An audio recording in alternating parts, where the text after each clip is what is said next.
हमने last class में बात की थी एक तो, ये विजिबल है?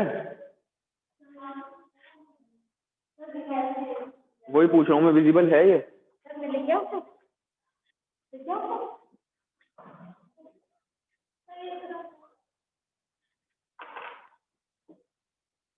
वही चीज मैं एक बार फिर से रिपीट कर रहा हूँ कि सिनेमा ने हमेशा से ही यही काम किया है, जो भी सोसाइटी में चल रहा है वही सिनेमा ने दिखाया है। हमने फीचर्स के बारे में हमने बात की थी, तो वो फीचर्स की बात करेंगे हम। तो सबसे पहले जो हमने इन लास्ट 2 और 3 डेज में बात की है वो था गोल्डन एरा ऑफ सिनेमा। एक हमने बात की थी फीचर्स क्या क्या हैं सिनेमा के। फिर हमने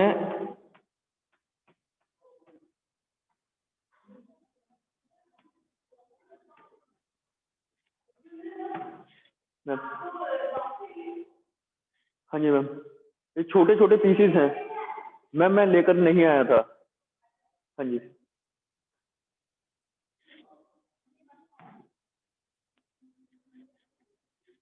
तो ये कुछ टॉपिक्स थे, इनके ऊपर हमने बात की थी, हम इनको एक बार फिर से रिपीट करेंगे।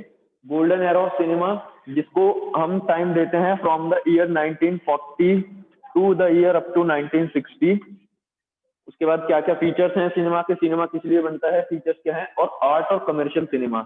आप लोग नाम से ही समझ गए हो गए आर्ट और कमर्शियल सिनेमा, अदरवाइज हम इसके बारे में बात करेंगे अभी। और तो हम स्टार्टिंग करते हैं पहले golden era of cinema.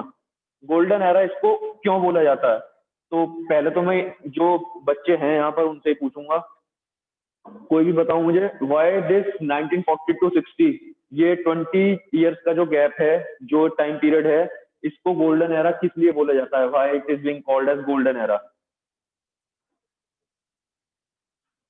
D और ई के साथ मैं ये बात कर चुका हूं, तो मैं आपसे एक्सपेक्ट कर रहा हूं आप लोग बताएंगे, बताइए।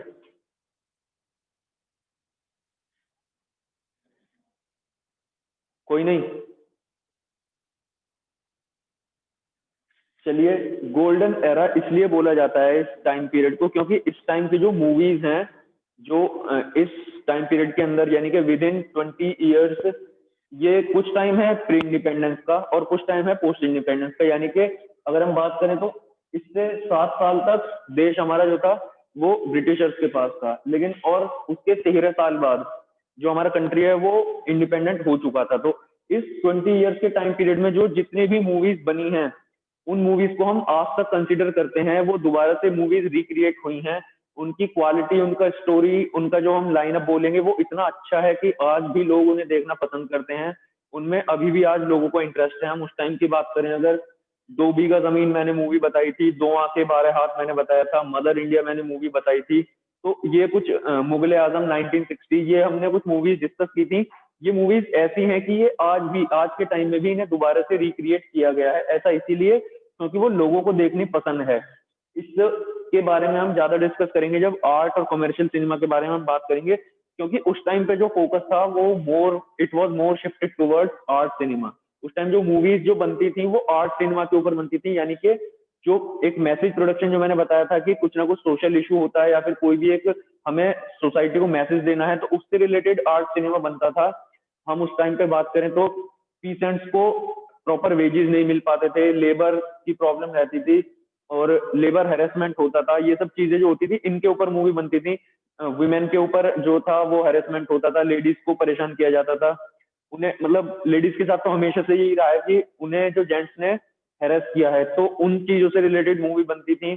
तो उनका जो मेन मोटिव था वो क्या था कि ताकि लोग सिनेमा देखें और उससे वो लोग सीखें, एक सीख लें। जैसे हम कहते हैं ना आज के टाइम में कि हैप्पी एंडिंग, एक मूवी की हैप्पी एंडिंग हो गई, तो उसी तरीके से उस टाइम में भी मूवी जो है, जो सबसे वीक पर्सन जो मूवी में दिखाया गया था, चाहे वो फार्मर हो, चाहे वो विमेन हो, कोई भी हो, तो एंड में क्या है कि वो एकदम स्ट्रॉन्ग कैरेक्टर दिखाया जाता था। वो इसीलिए ताकि वो मूवी देख करके लोग उसके लिए मोटिवेट हों। तो गोल्डन एरा के टाइम में जितनी भी मूवीज बनी हैं मोस्टली, अगर सत्यजीत रे की हम बात करते हैं, उस दिन एक स्टूडेंट ने पूछा था सत्यजीत रे, तो उनकी एक मूवी थी पाथेर पंचाली 1955 में। तो उसको 1956 में एक हमने बात की थी उस दिन Cannes film festival, it is one of the most important film festival.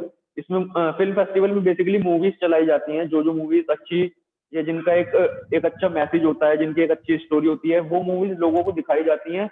वो फ्री ऑफ कॉस्ट होती है ताकि ज्यादा से ज्यादा लोग उस चीज को देख पाएं, उस काम को देख पाएं कि उस डायरेक्टर ने, उस प्रोड्यूसर ने, उस एक्टर ने किस तरीके से काम किया है।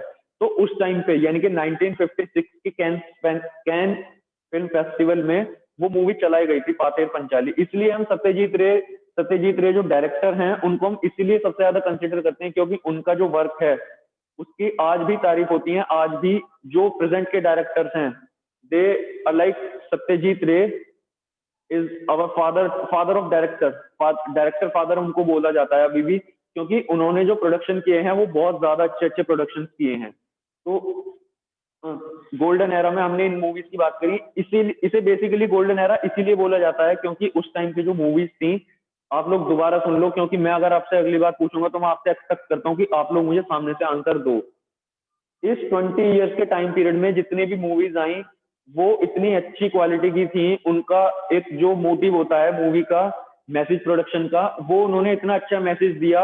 और उस टाइम की जो मूवीज थी उन्होंने लोगों को काफी ज्यादा मोटिवेट किया टुवर्ड सक्सेस। आप कुछ भी मान सकते हैं, हर पीपल की सक्सेस अलग अलग है, टुवर्ड सक्सेस जो है उनको मोटिवेट किया। तो इसलिए इस टाइम को जो गोल्डन एरा बोला जाता है। ठीक है, उसके बाद हम बात करते हैं आर्ट और कमर्शियल सिनेमा की। हम फीचर्स बाद में डिस्कस कर लेंगे, पहले हम आर्ट, जब गोल्डन एरा की बात आई है तो आर्ट और कमर्शियल सिनेमा की हम बात करते हैं।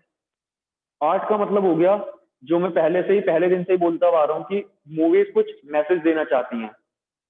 और कमर्शियल का मतलब हो गया, commercial is all related to marketing, यानी कि एक एडवर्टीजमेंट से, मार्केटिंग से, पैसे से रिलेटेड, यानी कि इकोनॉमी से रिलेटेड टर्म है कमर्शियल।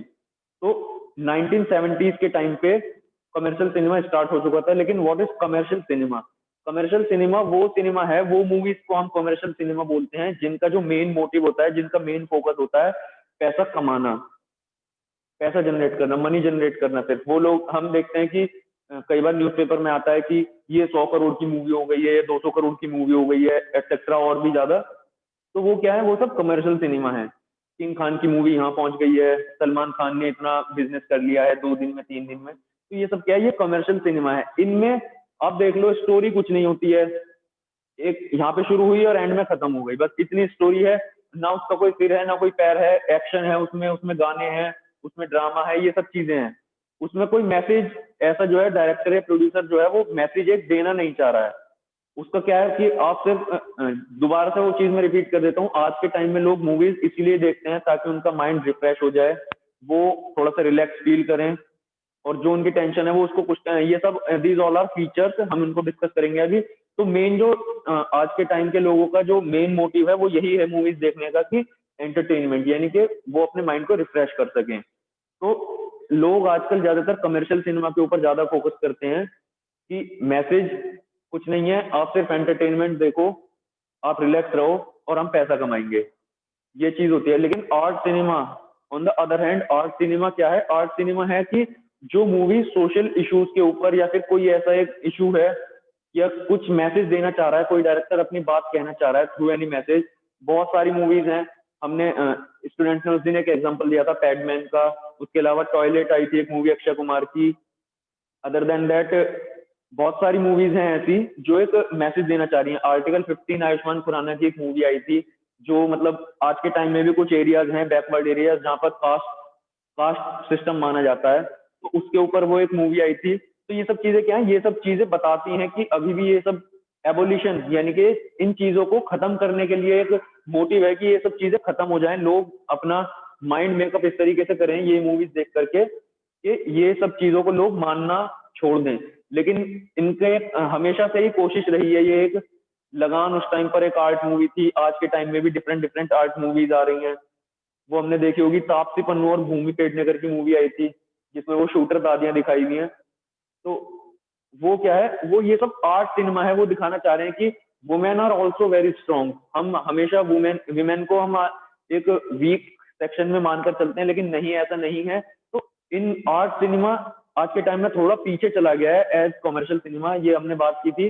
वो इसी वजह से, क्योंकि आजकल लोग जो है वो ज्यादा मूवीज देखना पसंद करते हैं जो कि एंटरटेनमेंट, यानी कि बस ड्रामा ड्रामा देखना चाहते हैं वो एक ऐसा नहीं है, क्योंकि जो आर्ट सिनेमा होता है बेसिकली अगर तरीके से देखा जाए आर्ट सिनेमा, तो उसका ये होता है कि मूवीज काफी सीधी सीधी बोरिंग टाइप की होती हैं, लोग ज्यादा इंटरेस्ट इंटरेस्ट नहीं होता उनमें, लोग इंटरेस्ट खोने लग जाते हैं धीरे धीरे, दो तीन स्टोरीज एक साथ चल रही होती हैं, और उसमें क्या है कि काफी सारे लोगों को तो वो मूवीज समझ में भी नहीं आ पाती हैं।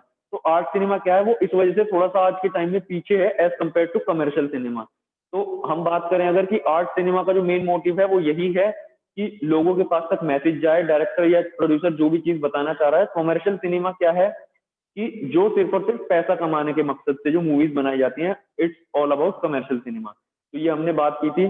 कमर्शियल सिनेमा की स्टार्टिंग अराउंड 1970s हो चुकी थी, और एक एरर है थोड़ा सा, जो मैंने मूवी बताई थी वो बॉबी थी।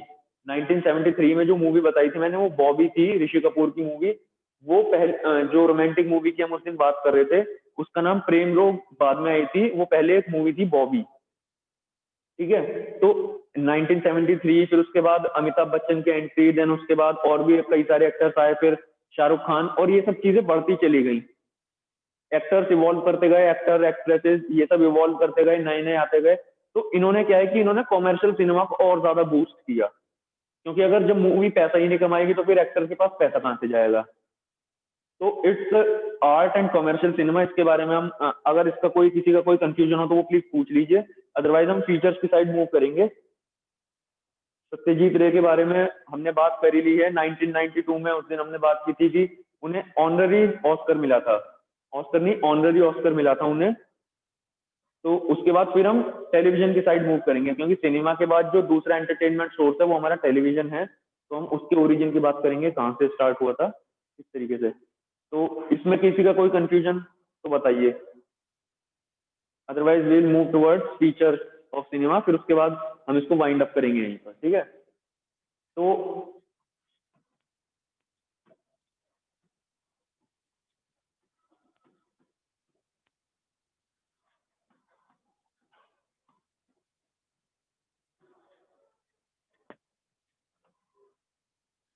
पहले आप लोग ही बताइए, आप तो थे क्लास में, नोट डाउन भी किया होगा, कोई तो बता दो क्या क्या फीचर्स होते हैं, किस लिए सिनेमा यूज होता है, क्या काम होता है सिनेमा का। हाँ जी, ओके, वेरी गुड। बता दो, आप ही बता दो, सारे बता दो चलो। Sir inform and entertainment. हाँ जी, inform and educate entertainment. Okay,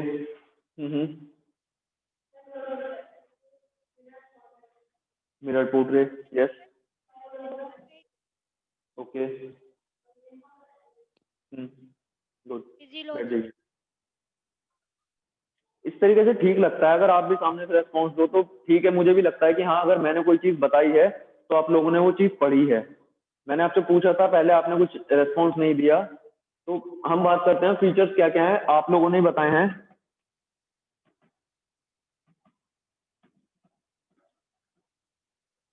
entertainment, it is the primary motive, यानी कि ये it's the very first feature of cinema, यानी कि फिल्म जो मूवीज हम देखते हैं, एंटरटेनमेंट। फिर से बता रहा हूँ कि एंटरटेनमेंट यानी कि माइंड को रिलैक्स करना, अपना हंसना खेलना, ये सब चीज जो भी है वो एंटरटेनमेंट। ठीक है, जो फर्स्ट फीचर है it is entertainment. Then we will move toward second feature जो आपने बताया था, वो था इंफॉर्मेशन।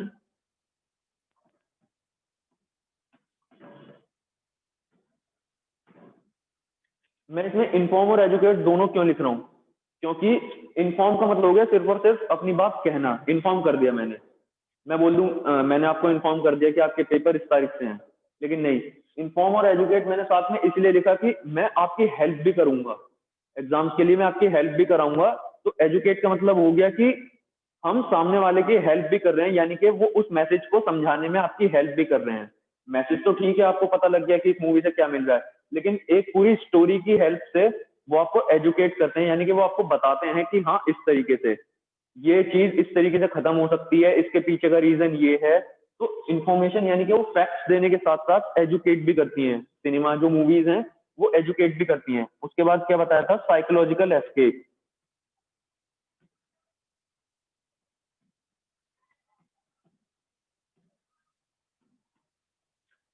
साइकोलॉजिकल एस्केप, ये काफी इससे रिलेटेड है एंटरटेनमेंट से ही।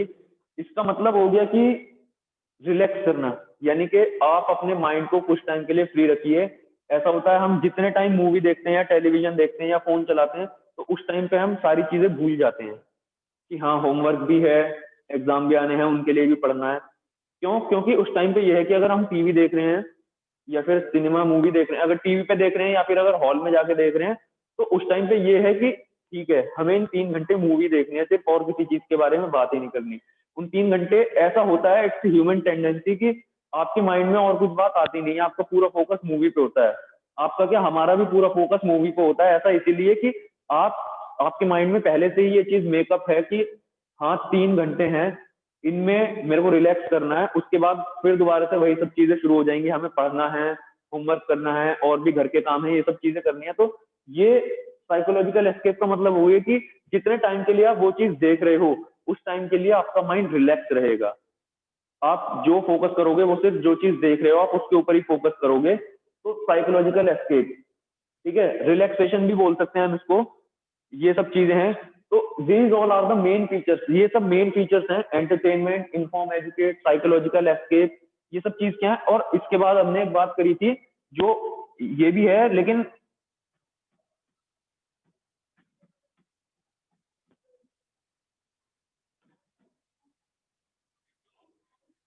ये हम एंटरटेनमेंट के भी ऊपर इसको रखेंगे हम, मिरर पोर्ट्रेइंग। क्योंकि सिनेमा क्या है, it is a mass media tool.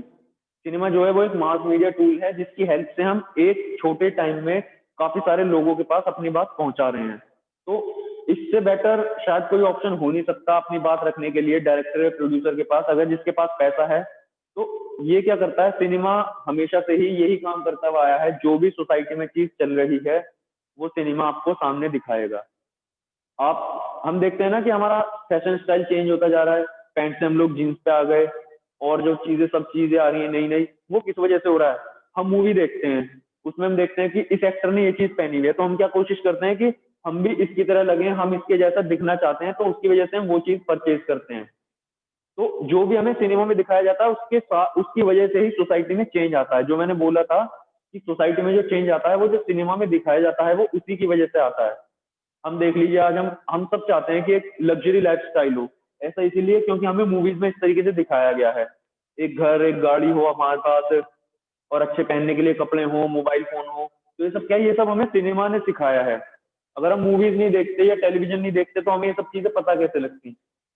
ये सब क्या है, ये सब वेस्टर्न थिंकिंग है। यानी कि जो हमारे वेस्टर्न में कंट्रीज हैं, चाहे वो यूएसए ले लीजिए, चाहे वो ऑस्ट्रेलिया, चाहे यूके, कोई भी है, वो वेस्ट जो कंट्रीज हैं उनसे हमारे पास ये चीज आई है। तो हम उस सब चीज से इन्फ्लुएंस हो रहे हैं, यानी कि हमारा जो माइंड